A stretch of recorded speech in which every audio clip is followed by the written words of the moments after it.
How's it going, YouTube? My name's Jackson. Welcome back to Daily Endeavours. It's the 9th of September. So, timestamps, as always, they'll be in the description if you just want to look at one of these options and fast forward to when I speak about it. So, this set, no issues with it. Everything here is base game. Everything here is pretty straightforward. Though, a caveat on this one and this one. I think Amorphous foes, locks, and crafting with woodworking would be better, but stages is okay if you've got certain DLCs. And a Battleground match, while this one is, you don't need any skill set, because it doesn't matter if you win or you lose the Battleground, that's all it takes. So what you can do is just join queue for the Battleground, do it, whatever it takes, and you'll complete it regardless of your skill set. So the only thing is, sometimes Battlegrounds can take a long time to queue. 10 minutes upwards of like even 30 minutes to an hour. So every other option here is going to be, I'd say, quicker and reliably quicker. So my advice is just steer clear of this one. Maybe if you like Battlegrounds and you're familiar with them, just go Battlegrounds join queue while you do the other stuff, and maybe the queue will pop quick and you can do that one and then get to doing the rest of them. But if you don't like Battlegrounds, or if you're just not familiar with this one, my advice is to do the other options here. So I'll start with picking locks. This one, there's a guaranteed way to get 3 locked doors, and you can do this in a place called Skywatch. So if you haven't been here before, you can just use this Weishan that you start with in Oridon and just go north, and eventually you'll get here. But if you want to fast track this method, you can use a home in Home Tours. So go to Home Tours, browse homes, go to Barbed Hook Private Room here. Just travel to any of these here owned by someone else, or if you've already got the house yourself, you can use that. And what this does is you can do that and then go out the front door, and it will take you straight to Skywatch. If you just try and preview the house here, that's not what happens. It takes you back to where you were before, whereas if you use Home Tours, it'll actually take you here. That's the way to bypass having to get here. You can just come here and then get the Weishan, and then you've got easy access to it. So the reason you come to Skywatch is this door here, this house, and this house, they guarantee to have locked doors, and they're all simple locks too, so they're very easy. The only issue you're going to have is the guards. They do walk up to these, the 2 houses here and here. They walk up right to the door. So my advice is, if you see them walk up, as soon as they turn around, you're then fine to start opening the doors. Because what they do is they come up to the door like this, and then they turn around, and once they're done patrolling there, they go away from the door. So they won't spot you, unless something weird happens, which I guess can happen with the detection system in this game, but you should be fine. Basically, just start your lockpicking, and if you see the little eye icon below the lockpicking UI, if you see that start to open up, maybe just hop out of the lockpicking menu just to make sure if there is a guard coming, you can spot them. So here you can see a guard doing it for this house. So I'll just show you here. As soon as they're done, they'll walk away, and as you can see, they don't actually spot you from this point. So that's the only thing. Now, there is one more thing actually. Sorry, at the bottom you can see it says force the lock. Don't do that. Even if you can for like high chance, it doesn't count if you force the lock. And there's only 3 houses here. If you do accidentally do it once, just understand there is another house down here you can pick the lock of. And if you leave the zone and come back, it'll reset these doors. So if you do make a mistake there, you can reset it that way. This door here, the guards do go past, but they don't actually come close enough for it to matter here. So you can pick the lock here as long as you're stealth without worry. And that's it. Those 2 locks, and you're done.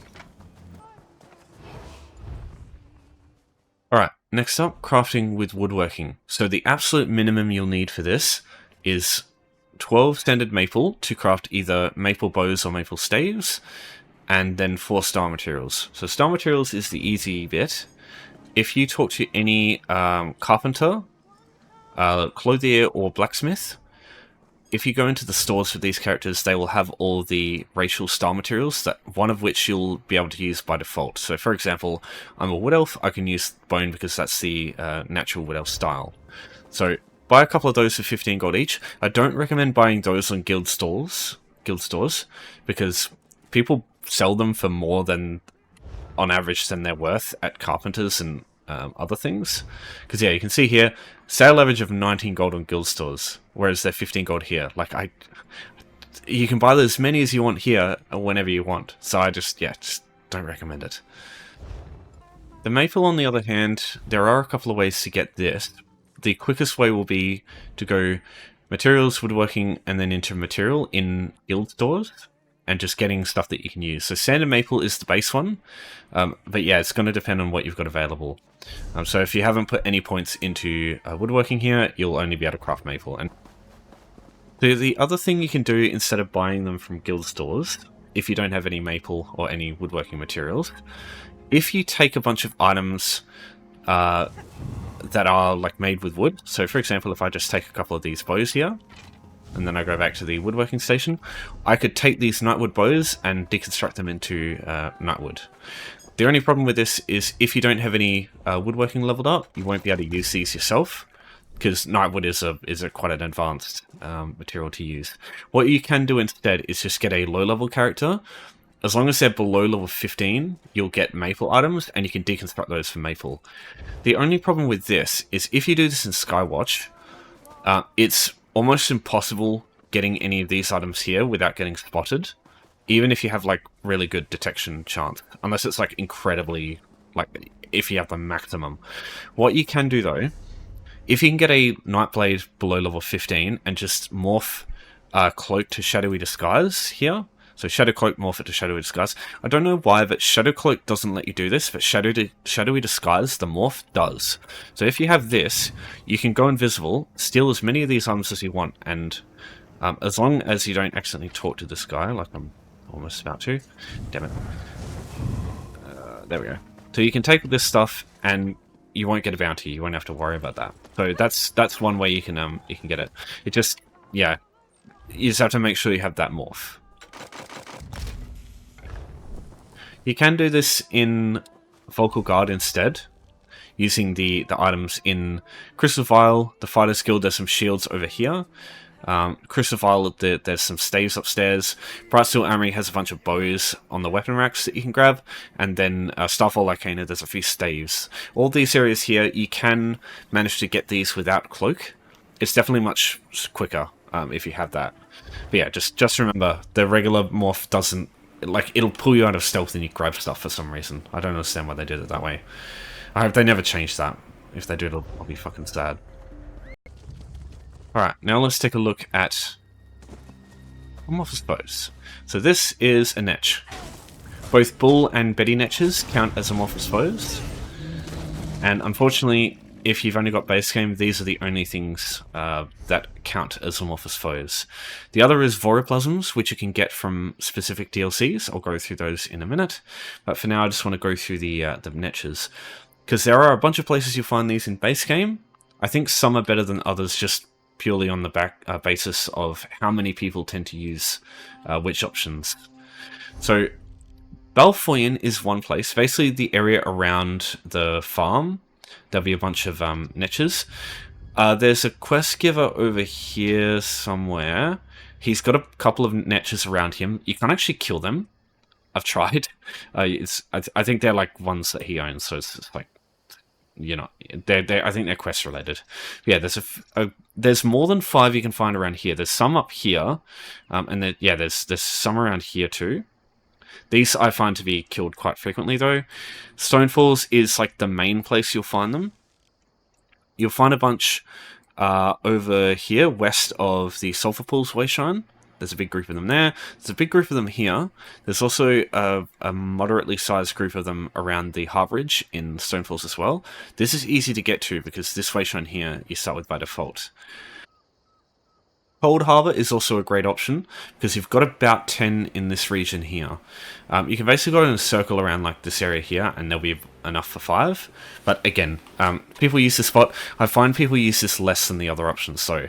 And even though normally you do need to do the main quest in order to get access to the Hollow City and to Cold Harbour, you can actually use Cold Harbour Surreal Estate in home tours to get here without needing to do the quest. You won't be able to access this side straight away, but there's no niches there, so it's not a problem. So yeah, you can use that. There's also some Netches in Vardenfell littered around the place. I don't know of any place here that has 5 that you can quickly get to, though. They're all like scattered in groups of 2 or 1 or 3. So yeah, there are a couple in Naturlechtinth as well that you can use as well. I think there's enough for 5 there, but they're a bit spread out. There is one instance version for Netches that has enough for 5, and that's Darkshade Caverns 2. Now, a warning for you, if you are going to try this one, Darkshade Caverns 2 is not easy. You need to beat the first main boss, and that main boss is doable solo, but it's really annoying, because it's the Transmuted Hive Lord. So it's got 2, like, Hive scribs that help it. And so they have attacks that you need to block, otherwise they'll like knock you out basically. And you imagine trying to deal with that shit while the boss is fucking doing all the other shit. Not the easiest fight in the world, but it's doable. Solo, it's just a bit of a shit show. After that boss, you'll be able to go straight to Grobel the Transmuted, who is a big Netch second main boss. They spawn a fucking army of Netches, so you'll not have any issues with that. And that's instance. The reason instance is good is no matter what's going on outside with all the rest of the Netches getting attacked by other players, the ones in here, as long as you're not in a group with someone who's already done it recently, like in the last 5 minutes, so it's not a problem usually. These things will be ready to go. As soon as you're ready, the stuff in here will be ready to fight. So you don't have to wait for shit to respawn. So yeah, it's just practical. Alright, let me show you the other option, which is Voriplasms. Alright, so Voriplasms. Both the Voriplasms themselves and the Voriplasmic corpses. These also count as Amorphous foes. So normally you'll be able to find these in some DLC zones. One of them is Blackwood. So this is Blackwood here. My suggestion for this is to use the boss, the Zeemhox Lagoon, because there is only 3 here. But this boss, when you get him to a certain amount of HP, he will spawn Voriplasms from himself, and the Voriplasms will run around, and they will use up these corpses and turn them into Voriplasmic corpses, and that gives you more than enough for 5 Amorphous foes. And when you're done with that, like, you can have multiple players here, and when you're done, you can just leave, and that way he can be just. You can spare him, and it gives other people the ability just to do this quickly as well. Not everyone does that. Some people just kill him. It's annoying that people are not aware of that, but yes, can't blame people for not wanting to bother with that. But anyway, so you get the point. So this area here, if you want access to this place easy, because it's all the way over the other side of where you start with this first way shrine, again, Home Tours, this is your best friend. Willowpond Haven, just look this up in Home Tours, travel to this, go up here, I think there's like a hill up here or over here somewhere, and you can just go to the way shrine, and then make your way over to the world boss. There are a couple of other places that are good for this. Merkmire, the Sophia Cavern has lots of Voriplasms all over the place, and the boss is a Voriplasm that spawns the Voriplasmic corpses.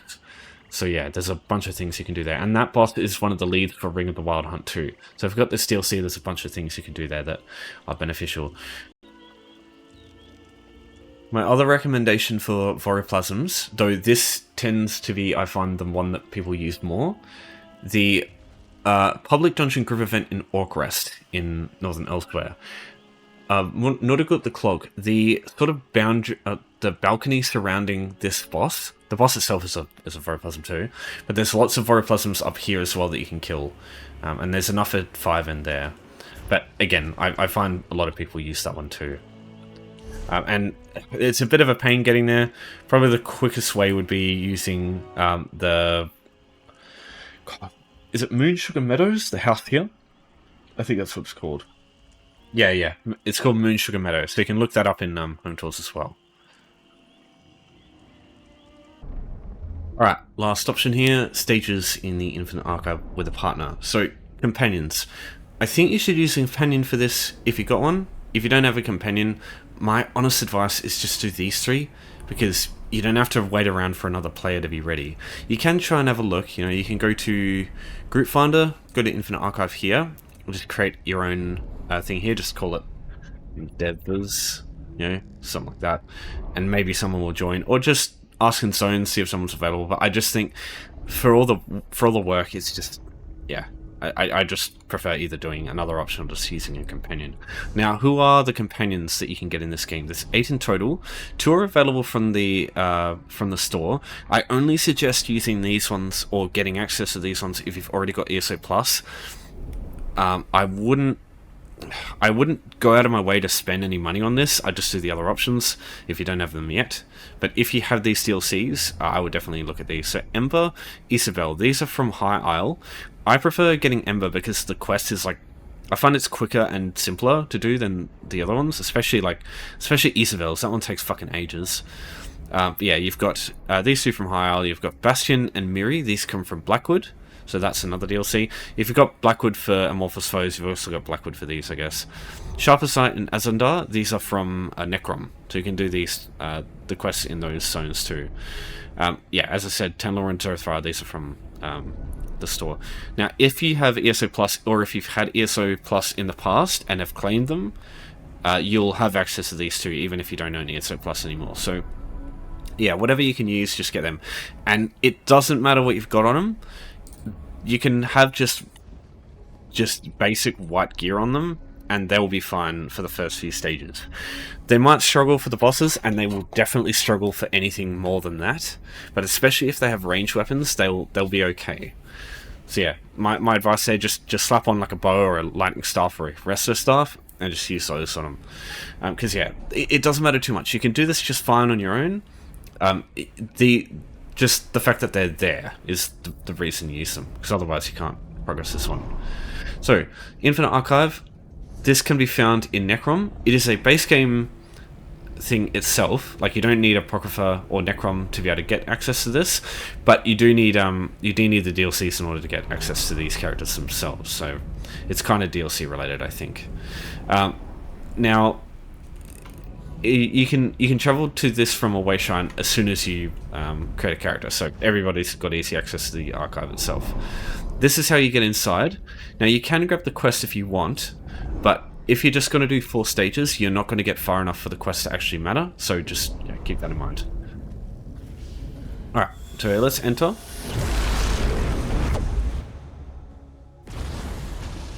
So the archive works in stages, cycles, and arcs.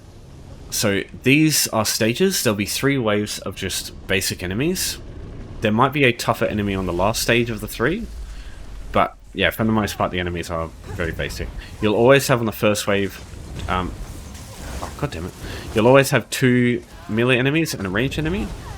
My advice is just put your dots down on the ranged enemy, and the melee enemies will come to you anyway. Now, vanguards are a little bit of a weird, like an outlier. Because these guys here, if they channel, they get like lightning form, and it makes them really tanky. It's annoying. Yeah, different enemies have like weird quirks of them. You'll learn it as you do Infinite Archive more and more. So this is the second wave. So after these guys are dead, there'll be a 3rd wave, and this will likely have a large enemy. So you can see the bulwark there. My advice is go for the little enemies first. Yeah, there you go. Vanguard that I need to pick up. Yeah, go for the little enemies first, because I find them to be more trouble than the big enemies. If you see this circle on your feet, just block, because that will stun you otherwise. Okay. And there we go. Some of the big enemies are worth focusing first, just because of how annoying they can be. For example, the crow wraiths, I find those to be quite a pain in the ass sometimes. Okay, stages, when you complete them, you get verses. These are just buffs. Some of these can be very powerful, some of these can be quite limited. In this case, we've got Tomfoolery. Tomfoolery is interesting because if you've used your ultimate in the last fight, you can sit here like this, and eventually the Tome dude will create this green circle, and this will give you a shit ton of ultimate. So you can just chill and buff up. It's especially good if you're about to do a boss round and you don't have your ultimate, because you can just make it way quicker. But you are waiting for this, so yeah. The verses will last until the next stage or cycle is done. Cycles, you'll get something different called a vision. Visions are usually weaker, but last the entire arc run. So, yeah, just try and choose a bit more wisely when you go get those ones. But if you're just doing this for the stages, when you complete the cycle, it won't matter too much because you'll be finished afterwards anyway.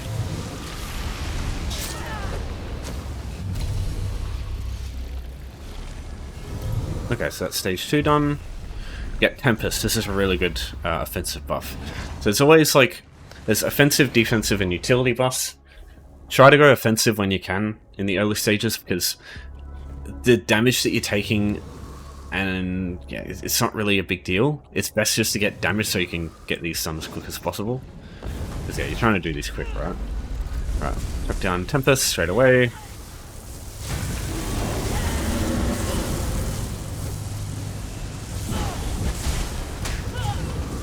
Oh no. Might bring this guy to the back. It's a bit too vicious.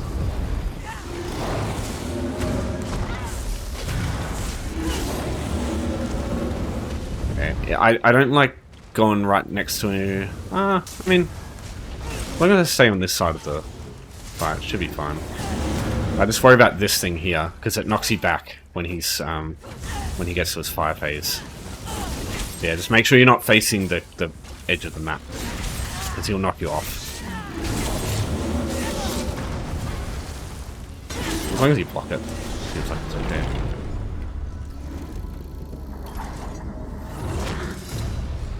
Alright, so that's a cycle complete. So unfortunately these don't count as stages. They're their own thing. So we have to do 2 more stages for this to work.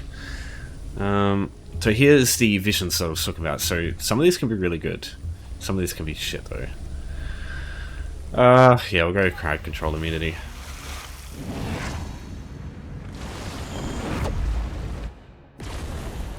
Alright, so now the cycle literally repeats. So now you get 2 stages and a cycle again. So you just have to repeat the process.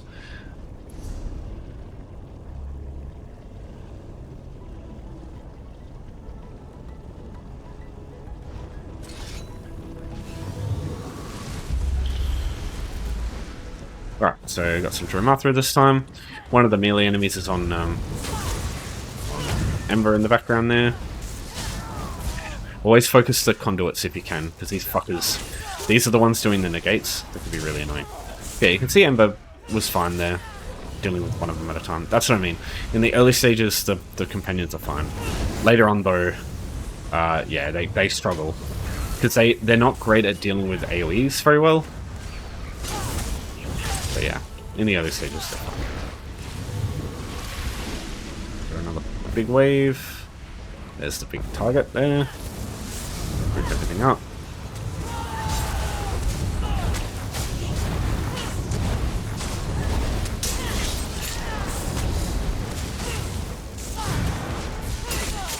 Trying to interrupt the channel there. Not a big deal though. Alright, first, skill superiority.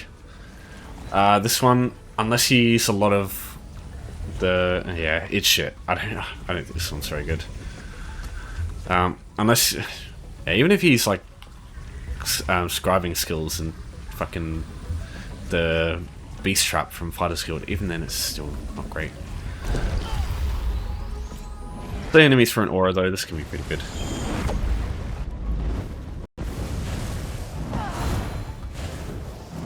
It's a big target. Yeah, sometimes the third wave just won't have a big enemy. I don't know what causes that, but yeah.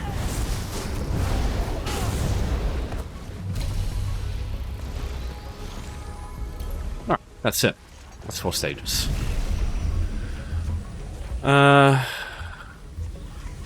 Yeah. Whatever. Doesn't really matter there.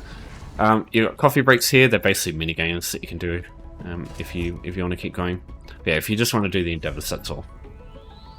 Alright, so as for getting out of here, once you're done, you need to go to the next stage. And once you get there, there'll be another door that you can take here. It's called the index. So just take this instead. And then this will take you back out here, and then you use this door here to get back to wherever you came in from. This will literally take you to exactly where you came in from. So if you took a way shrine, it'll take you straight back there. So it's also very convenient because you go back to whatever you were doing before. Okay, that's everything to do with the endeavors today. So if you have any questions, just let me know. But yeah, it's maintenance is going to be pretty brutal for the next one. So we'll see how we go for that. But that's Daily Sun for now. Thanks everyone for watching. Thanks for your support as always. Take care for now. I'll see you next time.